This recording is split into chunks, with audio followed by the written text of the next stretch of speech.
Hello everyone. Today let us discuss the concept of burnout. In this session, we will try to answer some questions like what is the concept of burnout, its features, what are the factors contributing to burnout, and what are the strategies to reduce the situation of burnout. Before getting into the details of the concept, let us start with a discussion on the concept of occupational stress. So tell me, what is burnout? Did you think about it? Find out if your answer is similar to what I am going to tell you. Occupational stress, also known as work stress, resulting from complexities of work and its divergent demand, has become a prominent and pervading feature of the modern organization. The physiological, psychological, and organizational effects of occupational stress are not only costly to individual employees and managers, but also to the organization, society, and family. The direct and indirect cost of occupational stress can be measured in both humanistic and financial terms.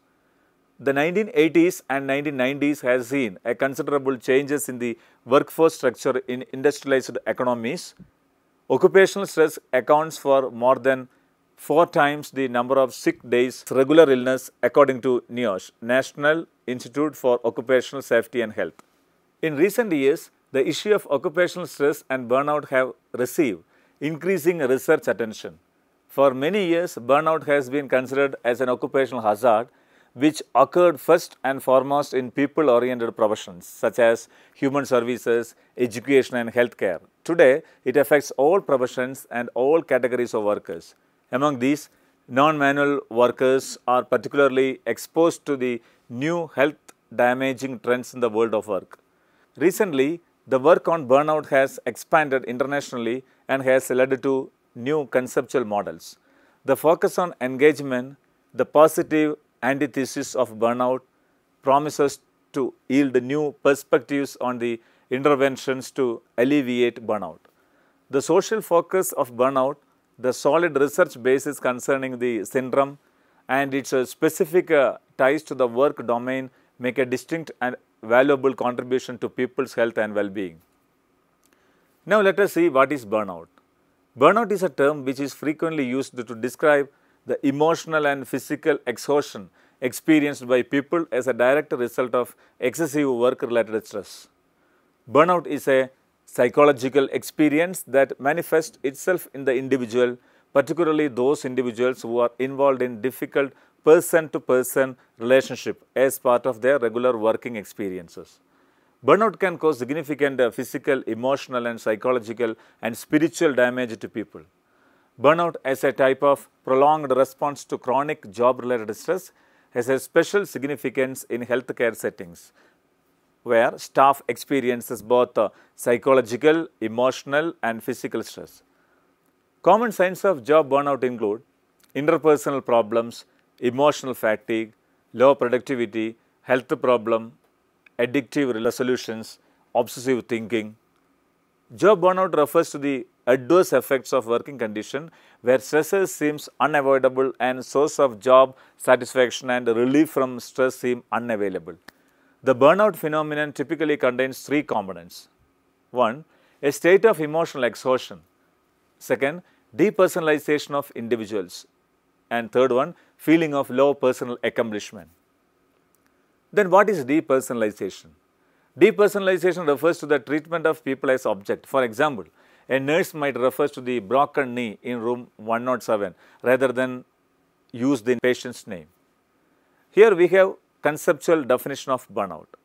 Burnout may be defined as a state of physical, emotional, and mental exhaustion that result from long-term involvement in work situations that are emotionally demanding. Burnout is a physical, mental, and emotional response to constant high levels of stress and ineffective or inadequate coping methods. Burnout produces a variety of feelings and behaviors, including hopelessness, powerlessness, cynicism, resentment, stagnation, and reduced productivity. Then what are the characteristics of burnout? Appearance of anxiety and depression, cynical attitude, suspicious outlook, excessive use of alcohol and other drugs, appearance of overconfidence, feeling physically sick on a regular basis with headache, colds, stomach problems, etc. Job burnout is a problem in many professions, but it's significantly more prevalent in the helping professions. Teachers as well as administrators, counselors, doctors, nurses, police officers and so on have the additional burden of extreme responsibility for the well-being of others on the top of the multitude of stresses that seem from routine job activities. This heavy responsibility combined with limited resources, long hours, marginal working conditions and often unreasonable demands from those receiving services lead to chronic stress and ultimately burnout. In the present time, the term burnout has become a popular one and is confused with the concept of occupational stress. However, burnout occurs as a result of chronic job stress. It is one of the extreme consequences of consistent job stress. Burnout in fact has three parts, namely physical, emotional and mental. Physical exhaustion is one of components of burnout. Individuals who are burnt out report intense weariness, often combined with an inability to sleep. In addition, symptoms of low energy, chronic fatigue and weakness are common. The second part of burnout is emotional exhaustion. In this stage, the burnout employee manifests feeling of depression, helplessness and hopelessness. Satisfaction with the job and life in general is reduced. Third part of burnout is mental exhaustion. The affected employee shows negative attitude towards work, client and fellow workers. There is a dehumanizing aspect of this attitude where burnout workers fail to respond to the feeling of others. The negative attitude and dehumanizing tendency may spill over to family and friends. The individuals who are most vulnerable to occupational burnout are ones who are strongly motivated, dedicated and involved in the work in which they partake.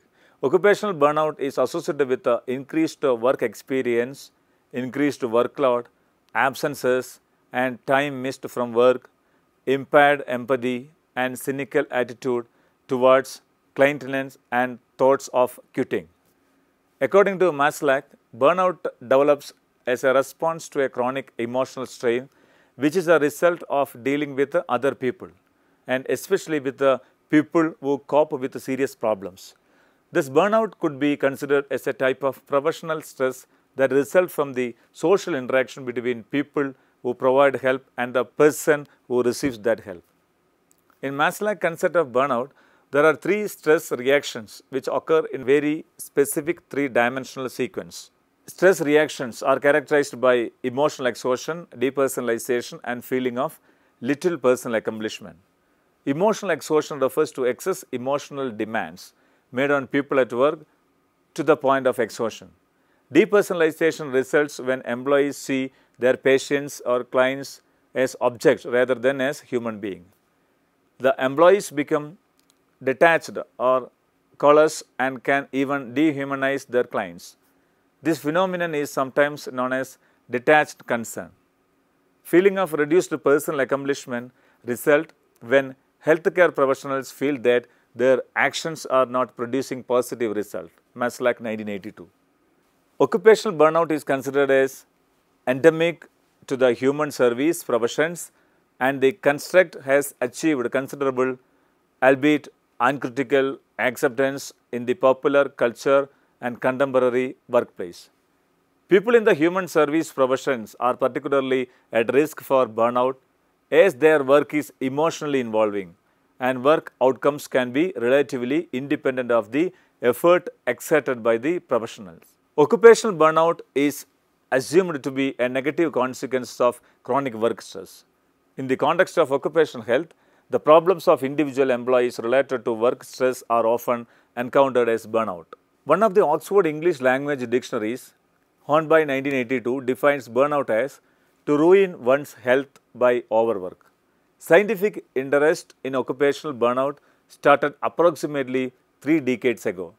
After Herbert Freudenberger, a psychiatrist, described a negative phenomenon among dedicated volunteers working in a clinic for drug addicts.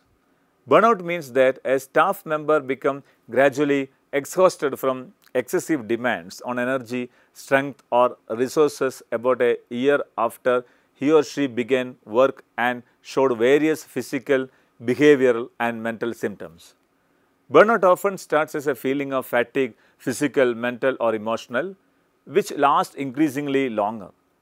Weekends, holidays, vacations and customary diversions just don't give us sense of renewal any longer. We start to withdraw from co-workers and supervisors. We aren't as attentive to our responsibilities. We may see increased substance abuse, alcohol, drugs, tobacco, changes in our appetite, sleep disruptions, or the onset of physical or emotional health problems. We arrive late and leave early. We may become increasingly angry, hostile and depressed. In severe burnout, we may experience a feeling of disconnection and a complete loss of interest in our job. Our self-esteem suffers. As our feelings about work become totally negative, chronic absenteeism can become a problem for both the individual and the organization. Unfortunately, it is often those who show the most promise at the beginning of their career who later succumb to burnout. They are idealists, perfectionists, and workaholics. They are high achievers who have high energy levels and positive attitude initially. They are dedicated to their work and committed to doing well continuously. Needless to say, more work gets shunted their way. Over time, however, the relentless stress and the inability to cope with the demands of the job lead to burnout. Burnout has severe short and long-term consequences. The burnout employee may not only leave their job but also their professions. The cost to society of leaving these well-trained and experienced professionals is a high one. Other workers who remain in their job gradually lose enthusiasm and interest in their job and for their own personal and professional development. Such workers present particular challenges for intervention since they grow unwillingness to accept a different job which might be more interesting or involving even when offered. Then let us have a discussion on factors that contribute to burnout for employees. Excessive workload. Workers feeling that they have excessive amounts of work that they have to manage on a daily basis without any downtime. Workers ends up feeling snowed down and overwhelmed. They feel that they are chasing their tail. Then lack of personal control. When workers feel that they have very little autonomy to decide what needs to be done in their job, having limited flexibility to go about performing their work task in a preferred way, people often feel micromanaged. Lack of recognition. When workers feel that their work contribution is not adequately recognized, valued or acknowledged, not getting adequate positive or constructive feedback from their supervisors. Sometimes the only time they hear anything from their supervisor is when they have been perceived to have done something wrong. Role ambiguity. Employees being unclear of what is expected from them. The expectation in their role keeps changing all time. Reduced career advancement opportunities. Employees feeling that they have limited options to advance within the organization due to limited career opportunities. Poor leadership. Employees receiving inadequate or poor leadership from one's superiors or managers, as there is no cohesive vision of where the department or organization is going. Conflict.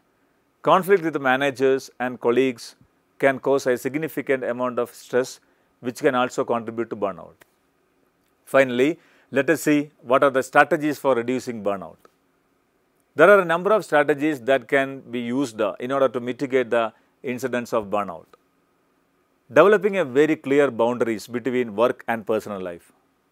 Developing and maintaining warm, nurturing relationship professionally and personally. Making sure that regular breaks are taken during the day, example tea, lunch break, etc. Being honest with yourself and your management team about how much is possible to achieve during a working day. Becoming aware of potential dangers to your physical and mental health and putting some mechanism in place to alleviate the pressure. It is even better to put structures in place to prevent this incident occurring from an occupational health and safety perspective. Obtain appropriate peer, family support, formally and informally. Eating properly, getting adequate amounts of sleep, exercising regularly, keeping in touch with the friends in on environment, having time out, participate in external workshops, seminars, continuing educational activities, taking regular annual leave breaks during the years to re-energize. If none of the above strategies are working, seek appropriate professional support and assistance from the counseling staff to help you deal with your stresses and to discuss other options available. To conclude, now that we have discussed the concept of the burnout, its features, factors contributing to it and strategies to reduce this situation, I hope you have understood this concept and its impact on employees. Hoping to meet you again. This is Dr. Lijesh signing off.